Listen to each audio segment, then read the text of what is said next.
लोकशाहीचा बुलंद आवाज, रिपब्लिकन वार्ता महाराष्ट्र। फुलंब्री शहरातील पालफाटा, खुलताबाद रोड व बसस्थानक परिसरातील व्यापाऱ्यांनी त्यांच्या दुकानासमोरील फलक, शेड तसेच अतिक्रमण स्वखुशीने हटवण्यास सुरुवात केली आहे। यामुळे महामार्ग परिसर मोकळा होण्यास मदत होणार आहे। राष्ट्रीय महामार्ग उपविभाग छत्रपती संभाजीनगर यांच्या वतीने अतिक्रमणाबाबत नोटीस बजावण्यात आली होती। नोटीसमध्ये 7 दिवसांच्या आत फलक व अतिक्रमण हटवण्याचे निर्देश देण्यात आले होते। या आदेशाचे पालन करत अनेक व्यापाऱ्यांनी आपली दुकाने रस्त्याच्या मध्यभागीपासून 40 फूट मागे नेली आहेत। याचबरोबर फुलंब्री व्यापारी बचाव एकता समितीतर्फे विविध शासकीय कार्यालयांना निवेदन देण्यात आले आहे। या निवेदनात फुलंब्री शहरालगत मंजूर झालेल्या बायपास रोडचे काम तात्काळ सुरू करण्याची मागणी करण्यात आली आहे।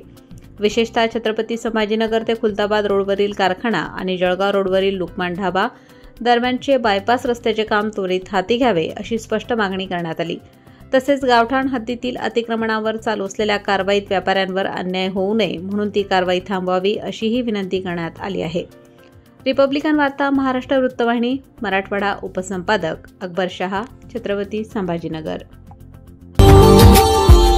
Subscribe now and press the bell icon. Never miss an update.